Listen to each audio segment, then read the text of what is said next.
Hey guys, what's going on? It is Monday, and that means it's a bite of knowledge. And as you can tell in my voice, I'm so chill today. I'm ready. I'm ready to take on the week.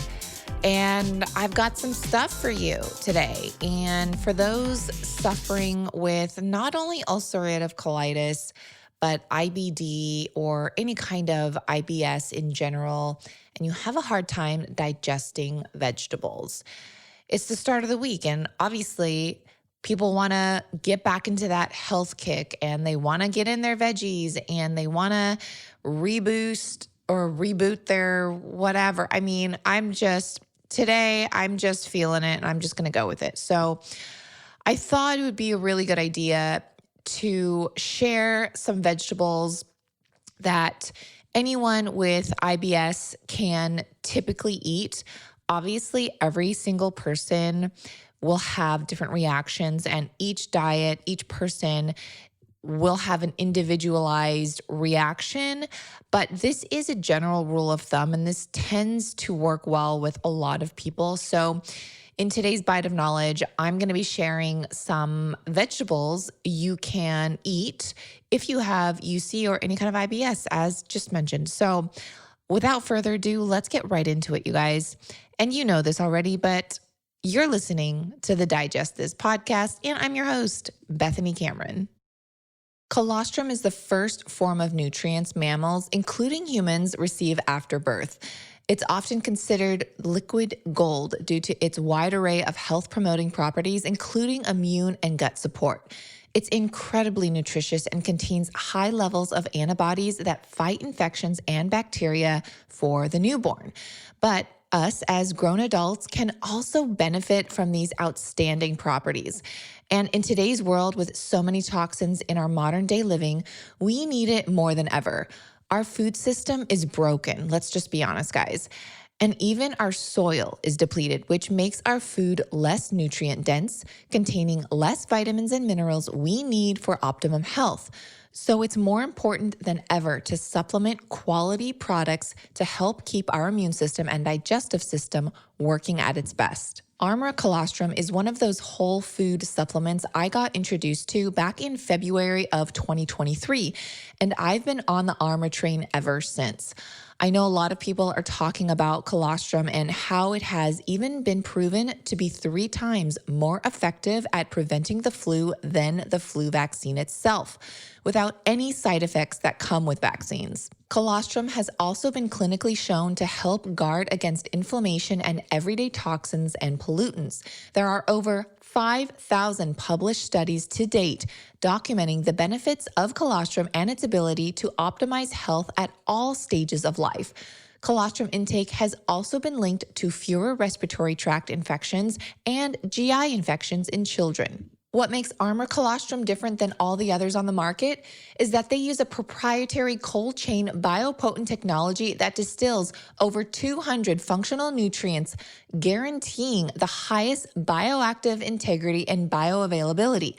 Another thing I personally love about this company is that they also only extract and use the surplus colostrum from grass-fed, pasture-raised, happy cows that are no longer needing it to supply their young.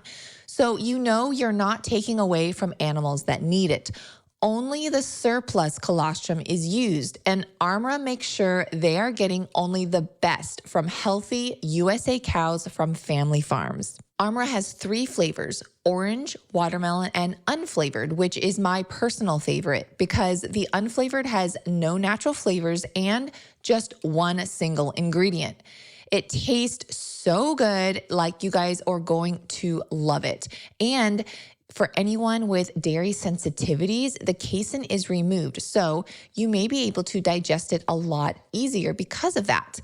That's the protein most people are sensitive to with a dairy allergy, is the casein. So Armra has many dairy sensitive happy customers. So if you guys want to try what everyone is talking about and help rebuild your whole body microbiome and strengthen your immune barriers along the mouth, sinuses, lungs, gut, urinary, and reproductive tract to block unwelcome particles for your strongest immune health, I highly recommend Armor Colostrum. If you guys go to tryarmra.com and use code DIGEST, you'll receive a special discount. That's tryarmra.com and use code DIGEST. You'll receive a special discount. Again, tryarmra.com and use code DIGEST. Food is healing. Food is medicine, and that's especially true when you have UC, which is just one type of inflammatory bowel disease. You can lose vulnerable nutrients through UC symptoms like diarrhea, so it's crucial to make sure you consume sufficient nutrition. And some of the best micronutrients are found in vegetables. But certain vegetables are notorious for worsening UC symptoms like bloating, cramping, and diarrhea. You may want to avoid these particular vegetables while you're in the middle of a flare. Research shows that eliminating certain vegetables can help reduce symptoms of flares, and veggies are often the first food that people with UC eliminate, especially fibrous ones and starchy ones with the skins. But keep in mind, it's important not to cut out too many foods from your diet. Elimination of foods can sometimes lead to nutritional deficiencies, and people with IBD are already at higher risk of deficiencies. Of course, eliminating foods from your diet is best done with the guidance of a dietitian or medical professional. Doing it yourself can lead to nutrient deficiencies, which can lead to conditions such as bone loss and anemia. And according to the Crohn's and Colitis Foundation, some of the most common deficiencies that people with IBD have are calcium, iron, magnesium, vitamins B6, B9, and B12, vitamin D, and zinc. So please remember that the same diet choices do not work for everyone who has UC. In fact, the best choices for you are those based on your specific condition. But there are general recommendations that can give you a good starting point. And so that's what today's episode is all about. I'm going to share what to avoid and some safe vegetables to eat during a flare, as well as ones when in remission. And again, it's also important to note there are specific ways to prepare and cook them for better digestion and ease of pain, which I'll get into as well. I'll also be sharing some fun recipes and meal ideas that not only you, but your entire family can enjoy. And yes, you can incorporate veggies in them. So if you love to cook, and I hope at the very least, this episode inspires you to get creative in the kitchen. So the trick to finding veggies that you like that don't affect your UC, it sometimes comes with trial and error. And the tendency during a flare is to obviously cut down on almost all veggies to try and lessen your symptoms. Research warns that while restrictions may help reduce symptoms, you want to be sure you get good nutrition too. This can be quite tricky because we all can relate, if you've been through a flare, that you are literally scared to eat anything. But we simply cannot go on forever like that. And you may place yourself at higher risk of complications from low food intake, which can, of course, include weight loss, nutrient malabsorption, micronutrient and macronutrient deficiencies, as well as osteoporosis. There are a number of ways you can get in your veggies, even during a flare. The Crohn's and Colitis Foundation recommends that you cook vegetables rather than eat them raw during a flare. And I personally hardly ever eat raw veggies, just in general, even when I am feeling at my best. It's been thought that cooking veggies destroys the nutrients in them, but in actuality, cooking or steaming them actually releases nutrients and makes them more bioavailable and easier to digest and absorb. So the whole myth of cooking your veggies just kills the nutrients is just, well, a myth. A tip is to steam your veggies until they are very soft rather than to boil them. You'll take in more nutrients by steaming, and you can either avoid vegetables with tough skin or peel the skins before consuming. A juice extractor may be useful to eliminate fiber, and it also makes it a lot easier to benefit from the nutrients of the veggie without the fiber. Raw veggie juice provides enzymes, vitamins, and minerals without the stress and work your body will go through if you were to eat veggies in their whole form. Vegetable stock is another great use and way to incorporate veggies. I love using vegetable stock for making soups or adding it to other dishes. And you can also add it in for extra nutrients when cooking your rice. So it also flavors the rice. So that's a win-win. It's recommended that during a flare, you eat vegetables that are obviously easier to digest, cooked, pureed, and or peeled, made into a vegetable stock, which you can then add to like even pasta, but obviously rice, as I just mentioned. And then you can puree the veggies and make that into a soup as well. Other easy to digest vegetables to eat during a flare are asparagus tips only, cucumbers without the skins and without the seeds, sweet potatoes without the skins, and butternut squash. Pumpkin can sometimes be a bit too high in fiber, so you may need to play around with pumpkin. Some people can tolerate it and some people can't. I personally stick to butternut squash and think it tastes better anyways. If I do opt for a pumpkin, I try and get the less fibrous pumpkins. There's different types. The pumpkins that you generally see around Halloween, not the big pumpkins, but the small, like $2.99 ones from Trader Joe's. I think they're called like sugar pumpkins or something like that. Those are pretty easy to digest. But then there's like the different types of, they almost look like mystical pumpkins that you can actually eat. Kaboka squash, it's green on the outside. That's actually pretty fibrous and kind of hard to digest. Again, you have to play around with it, but when in doubt, be safe. Butternut squash and sugar pumpkins are the safest bet. Now, anyone with Crohn's or colitis or IBD, typically, if you're in a remission phase, it's important that you gradually add in a variety of vegetables of different colors to obtain the different nutrients and vitamins they have. So, according to the IBD food list maintained by the University of Massachusetts Medical School, almost any vegetable is fit for your plate during the remission phase, as long as it doesn't trigger symptoms for you specifically. So, try it out in small amounts first. I personally stay away from certain veggies entirely, just altogether, just particular ones I know that upset me and my gut.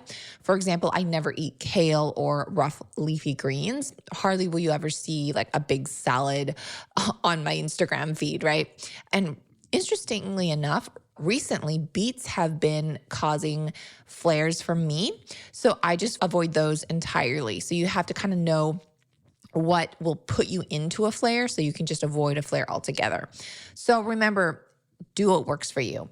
Never feel pressured to consume something just because so-and-so says it's okay to eat.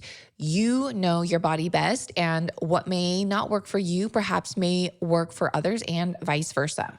Now, to that point, there's conflicted research about whether a particular food or diet can really help initiate or sustain a remission. Researchers are calling for larger evidence-based studies of what foods, if any, to recommend during a remission. Unfortunately, people with UC and IBD must now sort through conflicting recommendations from their clinicians, online resources, and their own experience. Honestly, you can't beat your own experiences. So when in doubt, go with your gut. Again, that's why in this episode, I am sharing just a general rule of thumb in what foods to consume and avoid. Now, speaking of vegetables to avoid, there are clearly many harder to digest ones than others, and many may give your GI tract trouble. So veggies with thick skins, for example, and seeds commonly tend to trigger UC symptoms. Cruciferous vegetables like broccoli and cauliflower contain insoluble fiber and have tough stalks. They may cause problems with gas and bloating. So if gas is a problem for you during a flare, it's best to avoid these vegetables. Again, broccoli, Brussels sprouts, and cauliflower in particular. For me, cauliflower, I steam it. So if I put it in a smoothie, it typically doesn't bother me. Now, again, that's me. I always steam it first, then I freeze it, then I toss them in my smoothies. And again, also keep in mind, it's pureed in my smoothie as opposed to just eating it, like chewing it or eating it raw. So the puree factor also helps break down the fiber, which helps a lot. So it's not just what you eat, but how it's prepared, like steaming it. And then also like the second time around, how it's prepared in a smoothie. So steamed, pureed, all that good stuff. All my regular listeners know that each month I give away amazing quality goods to those that simply rate and review the podcast. And so for the month of October, I'm giving away giant pale buckets of Artisana Organics organic chocolate spreads, plus their seasonal gingerbread pecan butters to 3 of my listeners. You guys heard me. I'm dishing out giant buckets of basically a healthier version of Nutella that's organic certified, palm oil free, cashew cocoa spread, just in time for all your holiday baking. If you were to buy this online, one pail would cost you $58 just for one bucket of this delicious chocolate spread. That just goes to show how much volume this pail truly contains and what you'll be getting. Plus, I'm also going to include 2 extra jars of Artisana Organics seasonal gingerbread pecan spread you can only get from them directly. This is not sold in stores. So 3 of my listeners will receive over $80 worth of quality organic nut butters. And all you have to do is rate and review this podcast, and I will be reaching out to you on Instagram if chosen. So be sure you leave your IG handle in your review. Good luck. Now, it's always best to keep a food diary if you often have symptoms after you eat. Write down what you eat and how you feel afterwards. And often, speaking from experience, if I get a flare, it's not from the food I just ate, but the food I ate the day before. That's why keeping a food journal is so helpful, because we can so easily forget the food we ate yesterday and then be at a loss, wondering what truly caused the flare. So here's a perfect example. I do typically remember what I ate for lunch and dinner the day before, but it's the little subtle things it's so easy to forget, like the snack I had before lunch, or that drink I sipped on in the afternoon, or the bite of my husband's sandwich I snuck, or this is a horrible habit of mine, but I often snack, taste, and eat the leftovers from the pan of what I made for my husband like that morning before he leaves for work. And so it's easy to forget that I had 3 spoonfuls of X, Y, and Z. So again, keeping a food journal is so key. If you are eating a healthy, nutrient-rich diet and are not experiencing flare symptoms, restrictions probably are not necessary, and it's always encouraged to continue doing what you're doing. And while it is true that some foods can trigger flares, no substantial research supports the popular idea that dietary restrictions can sustain remission or prevent a relapse. In fact, common causes of flares are mental and emotional stressors. Stress is huge when it comes to your digestive health. Speaking again from experience, I can eat the same exact thing in a calm state versus a stressful state, and the outcomes are 100% different in how I react to that meal or food. So it's always important to pay attention to your environment, your stress levels, and how you were feeling before a meal. Jot down those emotions in your food journal too. Now, all that to say, restricting food additives is definitely helpful. For example, a research review found that a carrageenan-free diet helped reduce relapse in people with UC who started the trial in remission. In case you didn't know, carrageenan is a product extracted from seaweed and used like a gel and thickener. It's used to stabilize foods and stuff like that. But did you know that sea moss and agar is basically the same thing? So that's why I not only stay away from carrageenan, but also sea moss, agar, and anything else like guar gum, xanthan gum, locust bean gum, and all fake fibers commonly known as inulin or prebiotic fiber in processed foods. I could go on and on about all the additives that can cause flare-ups and in processed foods and all that. I mean, you guys see my Instagram. I go on tangents like I am right now, but I'll just save that for another episode. But kind of honing back in here, going back to carrageenan specifically, there was a 2017 study that found that carrageenan promotes intestinal inflammation and may contribute to a UC relapse. I actually have an Instagram post saying that carrageenan and CMOS is basically the same thing. So if you go back on my Instagram, it's a whole slide. You can flip through it and it kind of explains that in more detail. Now, I want to talk about special diets for a second. So a variety of organizations and individuals recommend many different diets to help UC, IBS, and IBD. Research generally warns against restrictive diets for UC because no one diet works for everyone. So also there's just very little research supporting the idea that one diet by itself helps all people with UC. That's where it, again, just can be super tricky and is just very individualized to every single person. What works for me may not work for you and vice versa. Now, despite all of that, certain special diets may give you some ideas to work into your nutritional program. They all have slightly different takes on which vegetables are best. So look into them and see what works for you. These special diets you may have heard of, I'm going to list off a few. So there's the Mediterranean diet, the low FODMAP diet, the specific carbohydrate diet, commonly known as the SCD diet, paleo diet, which is very popular, gluten-free diet, which I think we can all benefit from if you're living in the USA.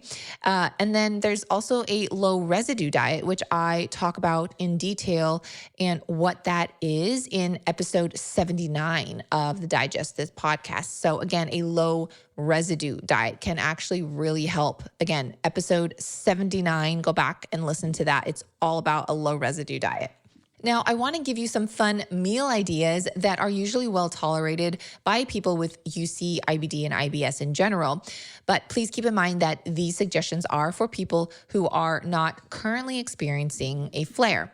So some breakfast ideas, for example, scrambled eggs with avocado and sauteed spinach. If you can tolerate cheese, feel free to incorporate that as well. And goat or sheep's milk cheese is a lot easier to digest than cow's milk. Again, for breakfast, roasted butternut squash with a drizzle of raw honey and smooth, creamy nut butter. It's so good, you guys. You guys have to try that combo. You can also do diced butternut squash for home fries. You can try this, obviously, instead of potatoes, if potatoes upset your gut. Now, you can do a smoothie with spinach, cucumber, and mint. Just be sure that the skins are removed from the cucumber. And there's no need to worry about the seeds in the cucumber since you are blending it. So just keep that in mind as well.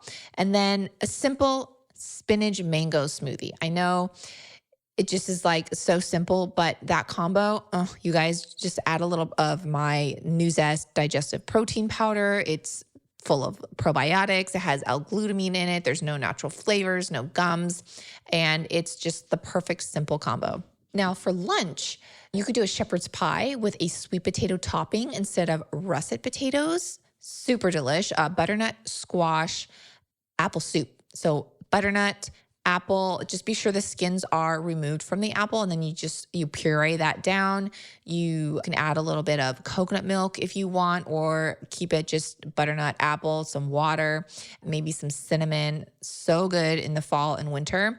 You can also do a carrot apple soup. Again, same thing applies with the skins of the apple. Just make sure you remove that. And then you could do a smoothie with coconut milk, coconut yogurt, or regular yogurt if dairy doesn't bother you. You can add a little bit of banana and spinach. Again, trying to incorporate those veggies. Spinach is probably one of the leafy greens that I personally can tolerate the best. Kale, definitely just don't even think about kale, you guys. That's just not even if you don't have IBS, like kale is just not good for you. Anyways, I'll digress there. But just another simple idea. Tuna salad sandwich with authentic sourdough.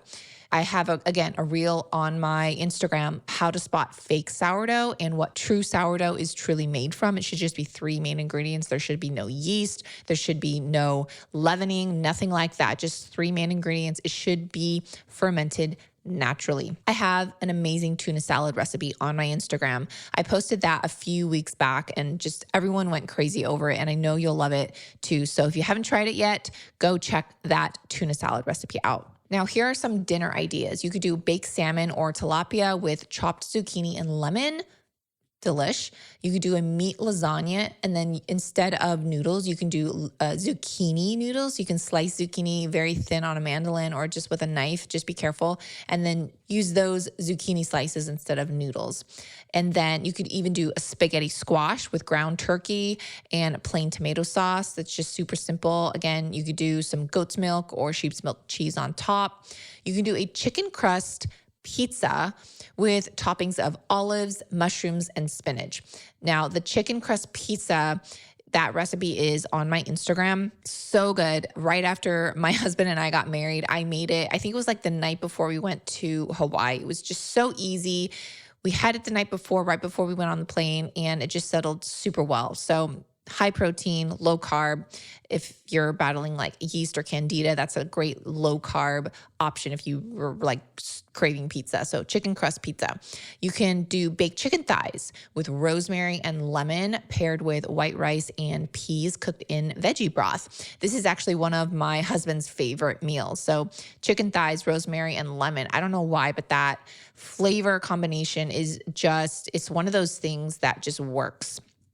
You can also do a root veggie hash with turnips, carrots, parsnips, and sweet potatoes if maybe you just kind of want to go like a little meatless on certain days. So that's totally fine if you've had meat earlier in the day, just want to have a lighter dinner.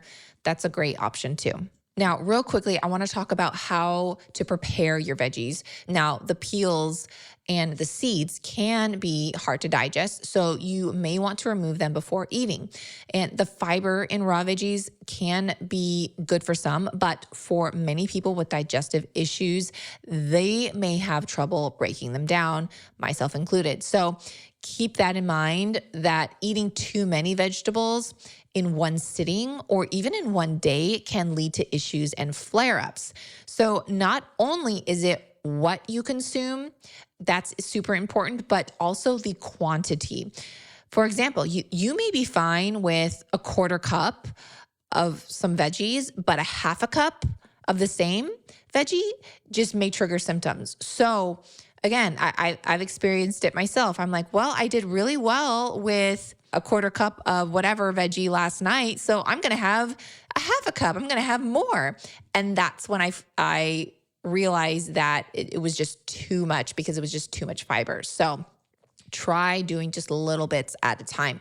Also, remember that you can drink your vegetables in juice form. So just be careful not to drink, again, too much. And it's really easy to down a load of veggies in 5 minutes, which is basically concentrated produce. So ease into it, as with everything. And lastly, you guys, changing your diet doesn't mean you have to settle for bland, boring food. Add flavor to your meals with a variety of calming herbs and spices such as turmeric, ginger, rosemary, thyme, and try swapping black pepper for white pepper. That's a game changer. And remember, the more colorful the vegetables you choose, the more nutrition you'll get and variety in your diet.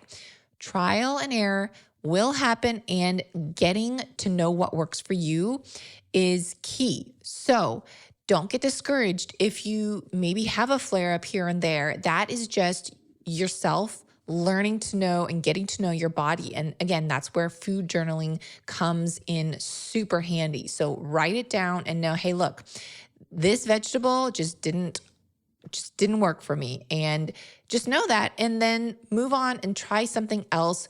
Don't be scared or afraid to venture out. And I know anyone with gut issues, being afraid and scared is very common. And I get it. I understand. You have your safe foods and you just want to avoid being in pain as much as possible.